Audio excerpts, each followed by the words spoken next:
उत्तर प्रदेश में अयोध्या बा और मिथिला बावे जनकपुर में बिहार में। हल अच्छा तन साइड होकर नाच दे कैमरा में आ जाए। ऐसे उत्तर प्रदेश के सारा लोग के चरण के अभिनंदन स्वागत प्रणाम बा। अब हमने के भगवान के विवाह के थोड़ा मोड़ा चर्चा को यही कहे वही के ही अवसर हवे। ओ समय के बाद में बाबूजी जोरा सब माइक में वेल्डिंग कर ले बड़ो कोनो जाके लेथ पर जाके एकरा के मढ़ाबा हेलो हेलो हेलो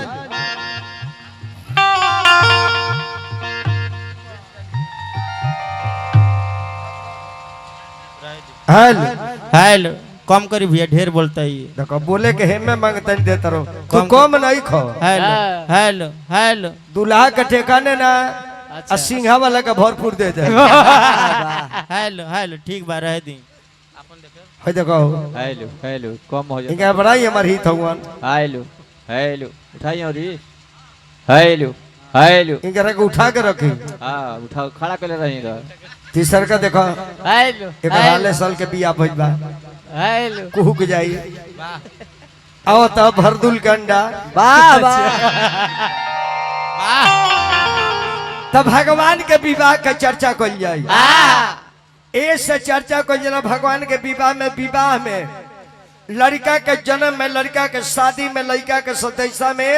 राम के चरित्र के बखान करे के चाहिए ताकि उस चरित्र और लड़का के अंदर आ जाओ। छठियार के दिने कौन ब्राह्मण के बुलवा के रामचरितमानस के पाठ कराए कौन बढ़िया प्रवचन कराए वो लड़का के संस्कार में जाई जाई ना अना तो जय लड़का के जन्म छठियार के दिन ऑर्केस्ट्रा बुला दी। अब ऑर्केस्ट्रा का प्रभाव लड़का पर पड़ जाई। अब जहाँ कौन पंडित जी कथा को यहाँ ना रही और जहाँ 5 गो नाचे वाला रेस होता है 1 नंबर में रही। काहे कि ब्राह्मण के इज्जत रुआ नहीं कैले से ओकर विचार वही जी जाई। उहे लड़का आगे बैठे ऑर्केस्ट्रा ला जब जाई कोने बाबा जी कथा कहतनी तो 10 रुपया ना दी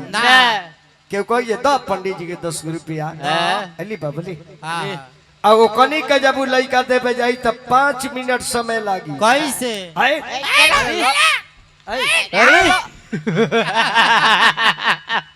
चाहिए जे के अंगुरिया धोनी यहाँ अंगुरिया नचनियन के लड़का धर तारे सो टावर जन छोले भन भन पकड़े ओकरा बाद लड़का के ठंडी लगता कछिया उछिया खोल के मूड़ी पर बबुआ वही राम के चरित्र के पाठ करे के बाद बक्सई घुमा देबो हमरा सुना तो सुनाते न के एकदम मामूली कम बोलो तो काई भाई का जने कर गर्दन में दाब देले बड़का हेल हेल अब तन बड़े भाई कर मास्टर अब बढ़ाओ तो कर बोलिए बढ़ाओ हेल हेल हाँ अब हाथ हटाओ बाजा पर हाथ हटाओ। इस राम के विवाह के चर्चा करे के बाद उस समय के बाद राजा जनक जी के प्रतिज्ञा बा कि जब शिव जी का धनुष के तोड़ दी उनका संगे अपना लड़की की शादी करे।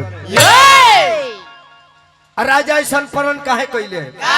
कौन पागल रहले राजा जब रहले तो राजा के बेटी के शादी राजा के लड़का से करे के चाहिए। राजा कैसा मैच खेलला के कौन काम रहे जे तुरियो के से बिया करे काजन अनहर तुरित की लंगर तुरित कि कोनो तो हवा तुरित आ के कोनो शुगर के पेशेंट तुर दी। राजा प्रण ना कहले छत्री के क्षत्रियता के धर्म देखौले दुनिया में प्रचार कर कि नहीं इस सारे दुनिया के लोग हम हिदायत दे रहे हैं कि पिता का फर्ज अपने हाथ में रखिए हर बेटा पर बेटी पर निगरानी रखिए हर पिता का अधिकार होगा अपना बेटा बेटी पर निर्णय लेने का। और सीता भी विरोध ना कली कि बाबूजी का है सन कहता नहीं सीतो जी लड़की के फर्ज निभाली कि ना हम बेटी हैं और बेटी ओकरे गाय के कह जाला गाय के जौने खूंटा बांध दो वही खूंटा पर गाय रह जाए रह जाए कि ना रह जाई उहे राजा कहले कि ना ना हमार बेटी विरोध ना करी हम प्रतिज्ञा करतानी जे धनुष के तुर दियो ओकरा संगे बेटी के बियाह करो रजो अपना मन में प्रण कैले बड़े बेटी सीता प्रण कैले बड़ी कि ना जौन तकदीर में लिखल बा तौन होखबे करी तो अपना जाति के अपना धर्म के अपना समाज के अपना गांव के इज्जत का लेबे सारा राजा लोग आके विराजमान बा सभा में विश्वामित्र बाबा राम लक्ष्मण के लेके पहुंचल बानी लंकापति लंकेश रावण भी आयल बड़े बाणासुर 1000 बाह लेके बैठल बड़े मिथिला के सकिल बतियावता तू अपन बेसवा कम कर लो तार बेस से जी लेको मका होता अरे हला चाला भाई रे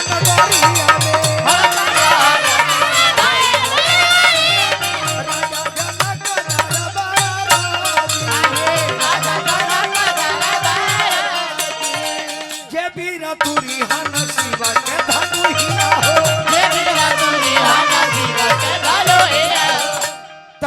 सिया डली है गारावा में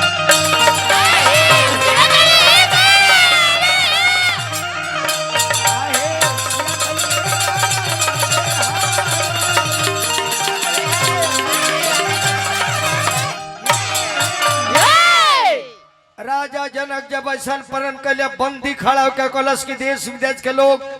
बूढ़ जवान लड़का से कोई मतलब नहीं है जो धनुष को तोड़ेगा उसी के साथ जानकी के विवाह कर दिया जाएगा अतना बा जब रावण सुनल तो मन में बेचैनी हो गई कि वाह जनक तारा पता नहीं के धनुषा के कर ओ देवता के धनुष जरा के महादेव कह जला जरा के 10 गर्दन काट के चढ़ा दिले आ उस शिव के बेइज्जती करे कति राजा लोग बोलल बड़ा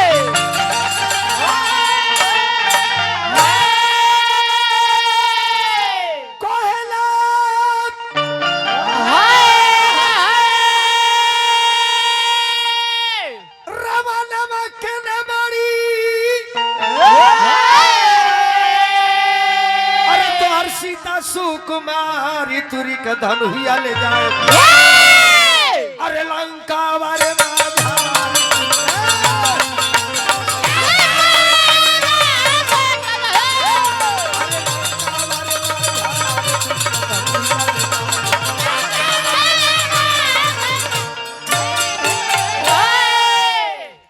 रावण जब तमक के चलस बाबूजी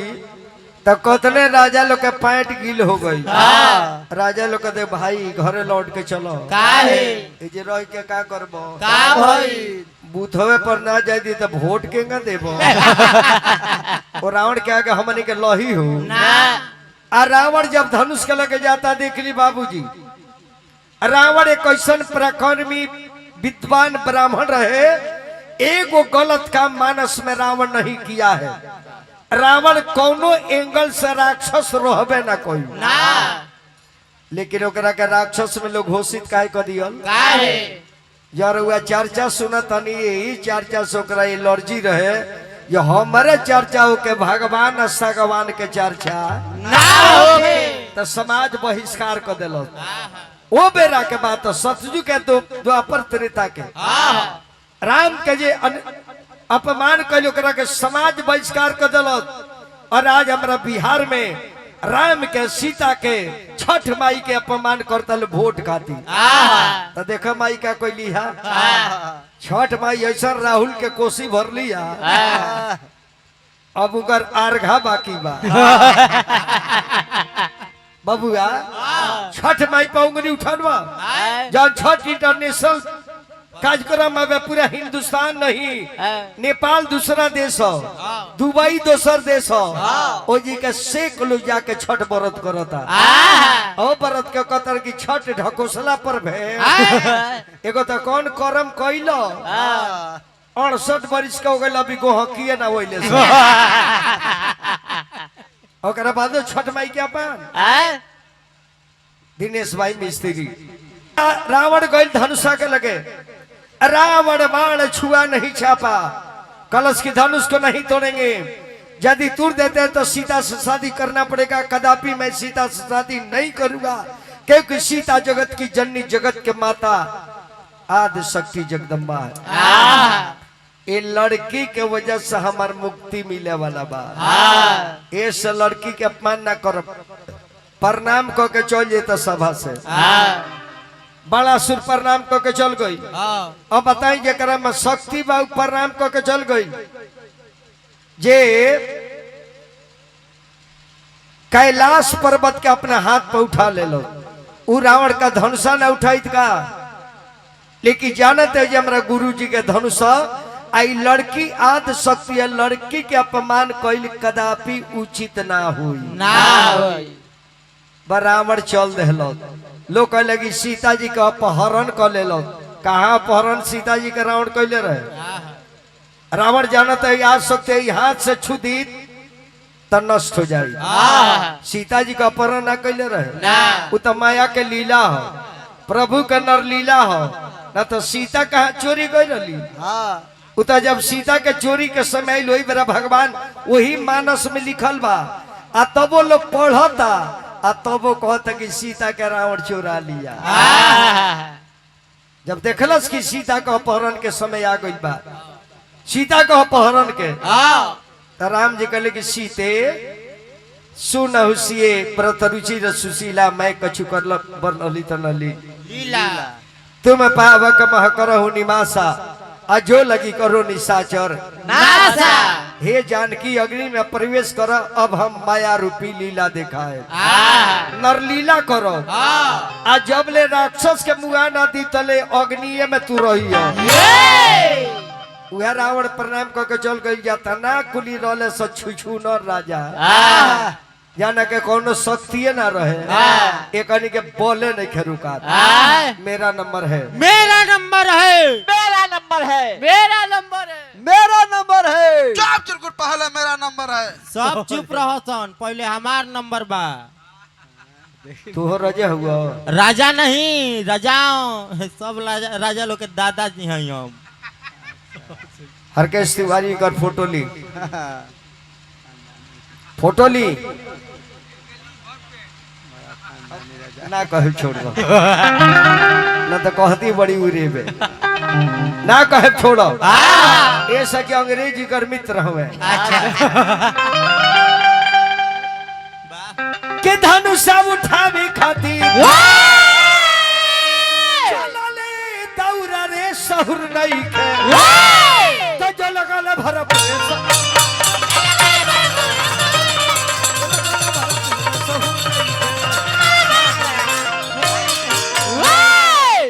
10,000 राजा जाके धनसा गंजमौले और मुंह करिया कह के अपना अपना सीट पर बैठ गए।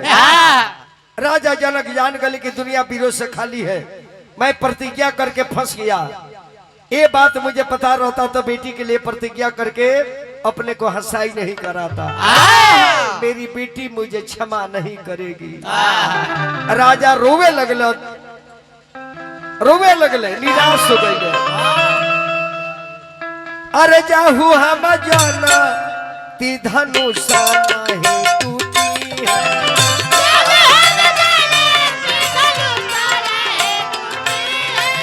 नहीं करती ऐसा न परान है, नहीं करती ऐसा न परान है। देश विदेश के नरेश लोग हार गए,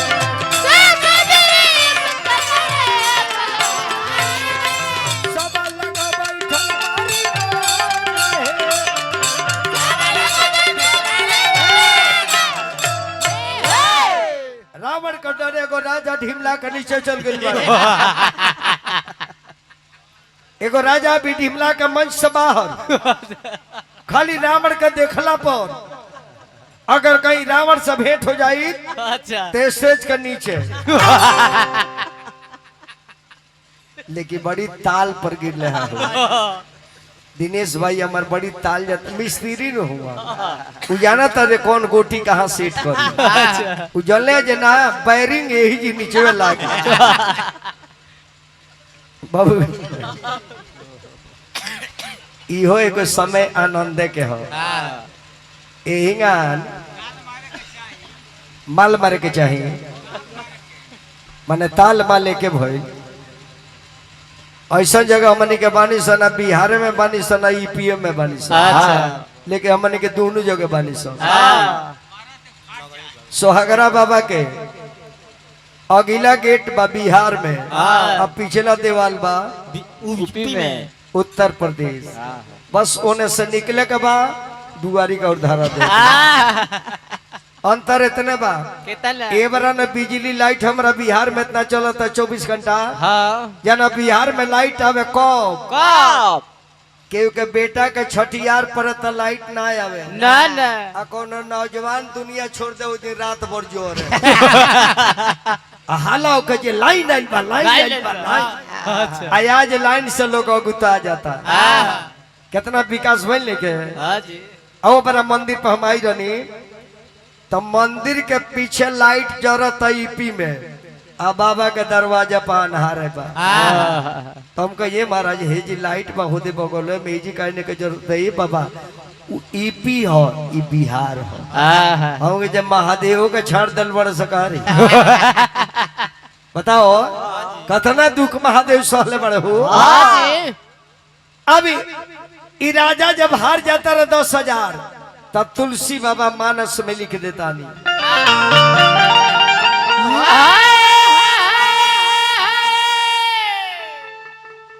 दिनेश भाई कहले हनु जे माल मार के आ ताल पर गिर गई है एंगा जान जाए एगो माल मार के फूल चलल बा दरवाजा बा है ने तो बोकोटो तार है ने काहे के ढेर नशा जब हो जाला तो थरिया में हाथ ना जाला थरिया के बगल में जाला उठावे के भात उठा जे पाक हाँ चटनी में उंगली डाले के तो पानी में उंगली पड़ जाए वही माल मार के बेचारा गोइल घरे अब जाके केवाड़ी पर पीड़ हॉल कवाड़े दरवाजा गोल मेरा रू दरवाजा खुलस देखलस तो कह आई बाप आज इज्जत बाजी किनारे तर लत दे अगवे 15 में रहे वही में धोप दे गिर जाता और मेरा रू तो करस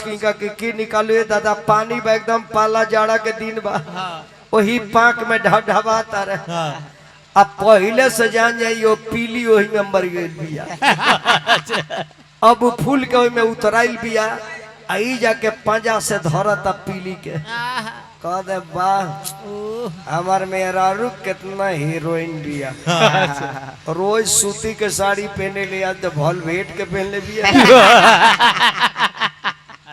आज जब पीछे जाकर ओकर पोंछ धरता तब कहता जे वाह हमार मेहरारू साचो हीरोइन हो रोज दूगो चोटी बाने लिया जे एक गो बहन ले बिया अजब रोका दिनेश भाई अजब ओकरा मुंह कर मुंह ले जाता सटावता तो कहता जे हमरो मेरा रूप बहुत हीरोइन आज तने टाइट लिपस्टिक लगा ऐसे जान ली ताल माल अताल एक ताल होला मलवो शब्द निमाना लगला ताले पर मालू अब जान जाए कि जब 10,000 राजा हार जाता तुलसी बाबा लिखता नहीं भूपि शास्त्र दसई कहीं 12 लगे उठावन टरे नहीं टरा तब विश्वामित्र इशारा कनिक हे राम हे राघवेंद्र हे अयोध्यापति नरेश के सुपुत्र हे मर्यादा पुरुषोत्तम हे नारायण शिव के धनुष तुर के जानकी के मनोकामना के पूरा करो भगवान राम कनि के जो आज्ञा गुरुदेव जा राम जा हो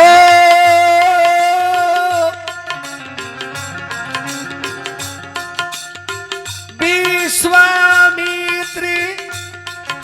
समय शुभ जानी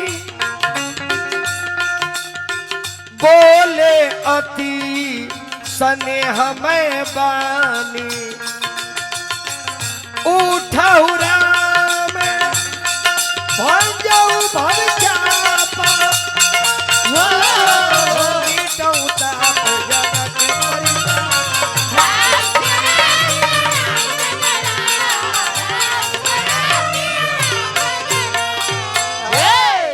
दिनेश भाई भगवान राम गनी धनुषा के लगे धरती माता के नमन कैनी काहे कि धरती माता के बेटी सीता है भगवान कनी के हे माँ तू धनुषा के पकड़ ले बाड़ू हर मातारी के चलो के हमरा बेटी लायक दुल्हा मिले अगर जानकी लायक बानी तो राम के मदद करो धनुषा के छोड़ दो महादेव से निवेदन करते महादेव जाओ ना धनुष भाई को ब्राह्मण हार गए बड़े और क्षत्रिय जी जीतियो जाता रहे तब क्षत्रिय के कोनो जीतल बढ़िया लोग नहीं है कोई अभी का शौक होता है जहाँ बाबा जी हार गए बड़े वो जी क्षत्रिय जी जाता तो ब्राह्मण के अपमान करना क्षत्रियों का धर्म नहीं है लेकिन कारण का रहे वो बड़ा अहंकार में रावण को स्ट्रेंजर का बकसो का मिक्सर बा तो उठावा एक के तनी और मरते कितना बरियारी पर बुलोई बतू हाल एकरा से तो बढ़िया हुए रहो खाली भोलिया मुठा देलो तो हाल दुनिया के मालिक भगवान राम जाकर निवेदन करता नहीं दिनेश भाई जेकरा मर्जी से को पत्ता डोलेला औ भगवान जाके केहू का पैरवी करता रहे हमने के साधारण इंसान हो के सुहागरा मंदिर में सजा के घंटे खोल लेता नहीं सब राम जी खड़ा बानी धनुष के लगे तब माता जानकी देखली तो सूरज भगवान से लगली कहे अरे उगाले अरे सूरज बाबा हो कही तारा बाजो बाहर दिनेश भाई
ऐसा चमत्कार हो गए महाराज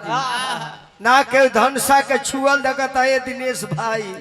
आ ना के धनुषा के उठावल देता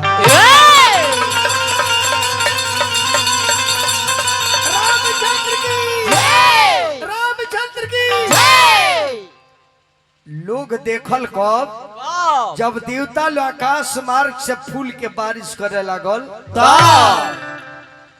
ओ बेरा भगवान भोलेनाथ जी हरकेश तिवारी जी भगवान भोलेनाथ 5 गो मुंह से और 15 गो आंख से राम जी के दर्शन करतानी। माता पार्वती कली की स्वामीनाथ एगो अधिक नाथ आंख पर गई भस्मासुर पर तो जर का राख हो गई और वो एगो अबोध बच्चा पर 15 गो भेपर लाइट मरले बानी वो बालक के कौन दशा हुई। पार्वती इहे ना जनबू ई पावर उ खुद पावर हाउस उनकरा के बलप बा और महिषासुर महिषासुर जितना रहले सन ई भस्मासुर उ अहंकार के सुर रहले सन देवता के दुश्मन ए सब के जरावल जरूरी रहे। लोग जानल कब अरे गगनमा से फूल बरसे कि धन से फूले जब कोसिला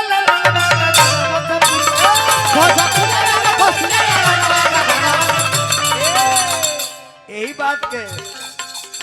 गाजीपुर का और जाए जौनपुर का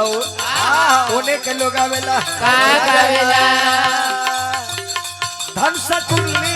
मोरे बाबू धन से फूले रे मैं भाईवा धन से फूले जब कोसी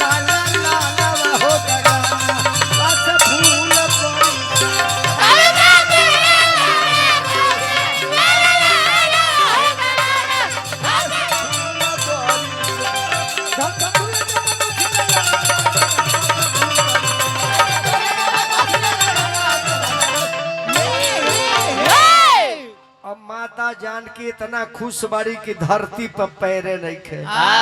रोवा तारी सखी लो धक लियाओ ताकि चला अपना पति के अपनाओ। सीता खुशी के मारे रोवा तारी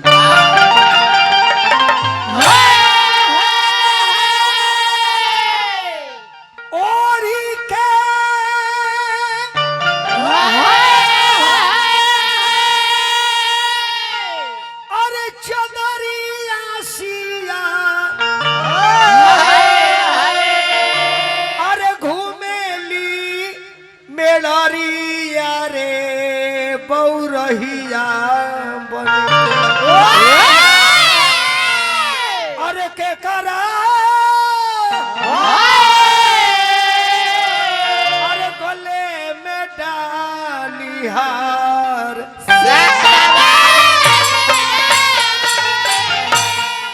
सकील कहता कि जानकी पगला गई बड़ू का 10,000 राजा हार गईले ताहर पति सौरे बड़े लेकिन पहिरावसिया अरे पहिरावसिया जी अपना पिया पहिरावसिया जी अपना पिया पहिरावसिया जी पहिरावसिया जी गाला में माला गाली करो पर ना गाला में माला गाली करो पर ना अजिया से हो गई तारो सजना अजिया से हो गई तारो सजना पहिरावसिया जी आई अपना पिया